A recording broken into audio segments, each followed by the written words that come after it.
You are looking at a normal day. The sun burns, Earth turns.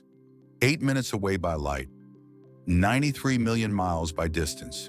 Nothing appears wrong. Then the surface tears open. A burst of X-ray light, a wall of magnetized plasma, 1 billion tons, accelerates toward you. On September 1st, 1859, English astronomer Richard Carrington recorded the first observation of a solar flare. He saw 2 patches of white light erupt from a sunspot cluster. The event lasted 5 minutes. 17 hours later, auroras were seen as far south as the Caribbean and Venezuela. According to records, telegraph systems around the world failed. Operators reported sparks showering from machines. Paper caught fire. Some stations continued operating with their batteries disconnected, powered only by the storm itself. This was the most intense geomagnetic storm in recorded history. Scientists call it the Carrington Event. Ice core samples suggest it was twice as large as any solar storm in the previous 500 years. To understand the threat, you need to separate 2 things. A solar flare is a flash of electromagnetic radiation, X-rays, ultraviolet light.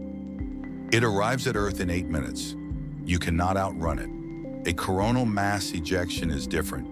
It is a burst of magnetized plasma from the sun's corona. It travels slower. In 1859, the CME crossed 93 million miles in just 17.6 hours.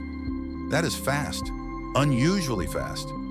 When a CME reaches Earth, the solar wind slams into the planet's magnetic field, infusing the magnetosphere with high-energy particles. This interaction causes disturbances in the Earth's magnetic field, resulting in fluctuations in electric and magnetic fields across the surface. This is a geomagnetic storm. In 1859, the telegraph was the only communication technology in existence. Today, such a storm could severely damage satellites, disable communications by telephone, radio, and TV, and cause electrical blackouts across entire continents. Satellite-based positioning and navigation, high-frequency radio, and the electric power grid all are vulnerable. In May 2024, a G5 storm disrupted GPS communications, enough to affect precision agriculture equipment. That storm was moderate. A CME changes the voltage potential across power lines, producing geomagnetically induced currents, GICs, that can damage large transformers at power plants and substations. When this happens for only a few minutes, transformer windings overheat and fail. In 2003, a solar storm caused a blackout in Sweden and damaged 15 transformers in South Africa, some beyond repair. A very large geomagnetic storm could cause simultaneous failures of multiple power transformers and significant loss of transmission capability. Given the extensive time to repair or replace this equipment, a prolonged outage could occur. Scientists estimate recovery could take weeks. In extreme scenarios, months.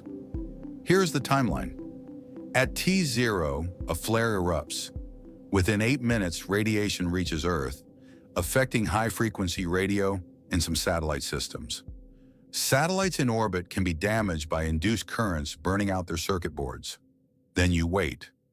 Satellites can provide warnings of incoming CMEs on the timescale of hours to days. But the magnetic field strength and orientation, key ingredients for forecasting, can only be measured with a lead time of 15 to 30 minutes. NOAA's Space Weather Prediction Center is the official source for space weather forecasts. They forecast solar storms much like other National Weather Service offices forecast weather on Earth. The GEOS-R series weather satellites monitor the sun for solar storms and warn of incoming danger. NOAA's SWFOL-1 spacecraft now monitors space weather and detects solar storms in advance. The first NOAA observatory fully dedicated to operational space weather observations. If we have warning that a solar storm is on its way, we can take steps to protect electrical grids, communication systems, and satellites. During the 2003 Halloween event, satellite operators put their systems in standby mode. Grid operators can reduce loads. Airlines can reroute flights away from polar corridors where radiation exposure is highest. Transmission lines can be temporarily removed from operation during a storm. These are not solutions. They are mitigations. The sun is not malicious.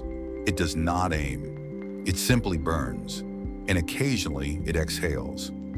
Storms like the one in 1859 happen approximately every 500 years. But storms half as intense occur about every 50 years. It is only a matter of time before Earth is hit by another significant geomagnetic storm. The question is not if, it is when, and whether we are watching. The sky can be beautiful, and it can be hostile. Often, it is both at once. If you found this useful, consider subscribing. Share it with someone who should know. And tell us in the comments, do you think a Carrington-level event could turn off modern civilization? We'll see you in the next one.